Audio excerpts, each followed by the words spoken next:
इसका लड़ाई ईरान से था ही नहीं और उसके संसद में ही इसका विरोध। स्पेन भी अमेरिका का साथ छोड़ दिया है, ब्रिटेन भी अपनी एयरवेस यूज करने नहीं दे रहा, ध्वस्त हो जाएगा। वेनेजुएला समझो ईरान को खतरनाक डिवीजन बनाया था, decentralise mosaic defence, DMD, decentralise mosaic defence जो इन्होंने बनाया था 30 टुकड़ों में इन्होंने तोड़ दिया था एक। तो इसपे ना ये बैलेंस बूझ नहीं पाया। इसका एप्स्टीन फाइल में इन नंगटे फोटो रख लिया है, ट्रम्प का नंगटे फोटो रख लिया है एप्स्टीन फाइल में। अब ये ट्रम्पा पगला गया है, ए भाई क्यों दिखाइयो मत, पूरा हमारा इज्जत बर्बाद हो जाएगा। तो कहा कि हाफ पैंट वाला दिखा देते हैं, उन नंगटे वाला रख लिया। अब ये जहां जहां इजराइल बोल रहा है वहां वहां बम मार रहा है। इसका लड़ाई ईरान से था ही नहीं और उसको मारे फिर रहा है। और इधर इजराइल जो है वो लेबनान पे कब्जा करने को तैयार है। ये बात अमेरिकी भी समझ रहे हैं, इसलिए अमेरिका के संसद में ही इसका विरोध हो रहा है। अमेरिकी मरीन कमांडो ने पूरा विरोध किया कि क्यों ईरान में जा रहे हो, ये अमेरिका की लड़ाई नहीं है, ये इजराइल की लड़ाई है। तो इसको खींच के ले गया गया, इसका हाथ टूट गया।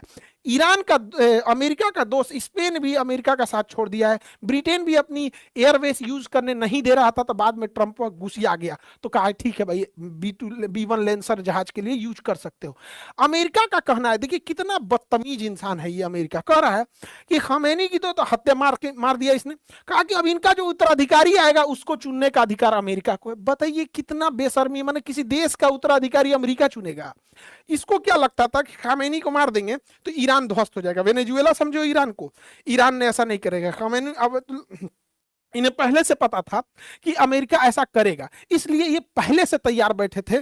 तो खामेनी ने क्या किया था, एक बहुत खतरनाक डिवीजन बनाया था, decentralise mosaic defence, DMD, decentralise mosaic defence जो इन्होंने बनाया था। ये क्या था, इसका था कि ईरान को 31 टुकड़ों में इन्होंने तोड़ दिया था, 31 टुकड़ों में तोड़ दिया। और कहा गया कि अगर तेहरान ध्वस्त भी हो जाता है, टॉप लीडरशिप मारी जाती है, प्रधानमंत्री, राष्ट्रपति, टॉप लीडर, सेनापति मारे जाते हैं, तो उससे कोई मतलब नहीं है। 31 का 31 डीएमडी ब्रिगेड जो है उसके पास अपना मिसाइल है, अपना ड्रोन है, अपने जहाज हैं, अपनी सेना है, वो सब मारेगी 3100। इसलिए ईरान की टॉप लीडरशिप ढह चुकी है। लेकिन जो 31 के 31 जो डिसेंट्रलाइज मोजेक डिफेंस थी, डीएमडी थी, वो अंधाधुन मार रही है। जिसको कुवैत मिल रहा है यहाँ से कुवैत को मार रहा है, जिसको यूएई मिल रहा है वो यूएई मार रहा है, कतर मार रहा है, बहरीन मार रहा है, इरिया, तुर्कमेनिस्तान, जहां मन, अजरबैजान, जहां मन वहां मार रहा है सब। अब ईरान पगला गया एकदम, जहां मन वहां मार रहा है, क्योंकि टॉप लीडरशिप खत्म हो चुकी है। और डीएमडी को बनाया ही गया था कि अगर टॉप लीडरशिप खत्म हो गई तो तुम लोग अंधाधुन मारना। और इसकी 31 ब्रिगेड तैयार है, ईरान के अंदर बैठी है। ईरान के पास सबसे खतरनाक चीज क्या है, उसके पास छोटे साइज की पनडुब्बी है। ये बहुत बड़ी पनडुब्बी नहीं, इसमें 10-15 आदमी ही अट पाते, बहुत छोटी पनडुब्बी है। लेकिन जो हार्मुज जल संधि है वहां का उथला पानी है, वहां बड़ी जहाजें नहीं आ सकती हैं और ना ही बड़ी पनडुब्बी आ पाएगी, क्योंकि चट्टान है। ये चट्टानों के पीछे छुप जाएंगे सब, और ये जब अमेरिकी नौसेना पास आएगी तो उसे मारेंगे सब। इसके अलावा ईरान के पास एक मच्छर ब्रिगेड है। अभी मच्छर ब्रिगेड क्या है, तो छोटे छोटे लेकिन बहुत तेज गति से चलने वाले इसके पास 15,000 से ज्यादा जहाजें हैं, पानी वाली जहाजें, बहुत छोटी है। इसका आकार जो है वो एक बस के आकार का है और उतने ही लंबाई में है, ट्रैक्टर बराबर होगी यहाँ पे। लेकिन इतनी तेज स्पीड है, इतनी तेज स्पीड है कि इसको मारना बड़ा मुश्किल हो जाता है। और वैसे भी पानी, समुद्र में निशाना लगाना बड़ा मुश्किल होता है कि समुद्र ऊपर नीचे हो रहा होता है, जिस पे आपकी जहाज है वो भी डिसबैलेंस हो रही होती है। तो इनका क्या है कि ये लोग उसको एज एक साथ 200-400 छोड़ देंगे और उस पे से ये मिसाइल छोड़ देंगे। अब दुश्मन का जहाज कंफ्यूज हो जाएगा कि भैया इन मिसाइलों को मारे कि इन जहाज को मारे। ये मिसाइल भी गति कर रहा है, जहाज भी मूवमेंट कर रहा है, समुद्र भी मूवमेंट कर रहा है, तो कंफ्यूजन हो जाएगा। कोई ना कोई उस जहाज पे जाके लग जाएगा, अगर नहीं लगा तो ये कामाकाजी होंगे, ले जाके अपने आप को उसमें लड़ा देंगे और ये खत्म हो जाएगा। यही वजह है कि अभी तक ना इजराइल ना अमेरिका की नेवी आगे आई है इस चीज को खत्म करने के लिए, क्योंकि इनके पास मच्छर ब्रिगेड है। ईरान को तबाह करने के लिए अमेरिका सबसे घटिया और नीच काम करने जा रहा है।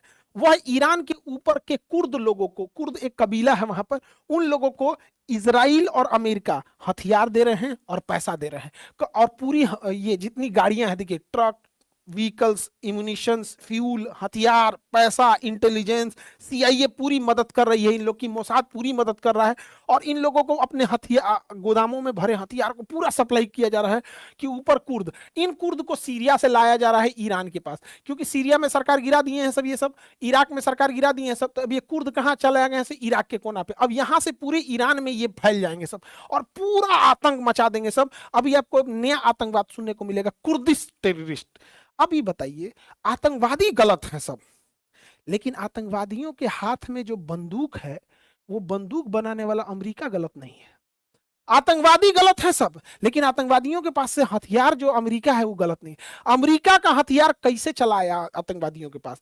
तो नियम ये होना चाहिए कि यदि कोई आतंकवादी पकड़ा जाता है तो वो जिस देश का है उस देश पे भी प्रतिबंध लगना चाहिए, और उसके हाथ में जो हथियार है वो जिस देश का बना है वह देश भी प्रतिबंधित होना चाहिए। देखिएगा, सबसे ज्यादा हथियार 99% हथियार अमेरिका के बने होते हैं हर एक आतंकवादियों के पास, चाहे वो भारत के नक्सलाइट हो, चाहे कश्मीर में इंसर्जेंसी हो, चाहे अजमल कसाबवा हो, चाहे ओसामा बिन लादेन हो, तालिबान हो, आईएसआईएस हो, सबको हथियार यही प्रोवाइड करते हैं। लेकिन इन लोग के ऊपर कोई उंगली नहीं उठा सकता है। सोचिए, अमेरिका जहां जा रहा है, ये जो काम कर रहा है, यहां युद्ध के बाद एक आतंकवादी पनपेंगे सब। अमेरिका ने यही तो किया था, इराक में उसने आईएसआईएस आतंकवादियों को पैसा दिया, और पूरा जब हमें चला गया तो वहां से आईएसआईएस आ गए सब। रूस को मारने के लिए ओसामा बिन लादेन को ट्रेनिंग दिया, हथियार दिया, उसके बाद अलकायदा तैयार हो गई।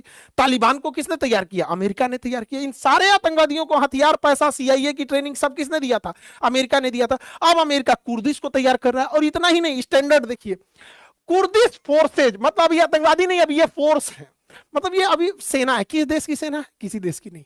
तो ले भैया, तो हमारे देश के नक्सलाइटों कहेंगे कि फोर्स है भैया, हम भी मतलब इनको सेना।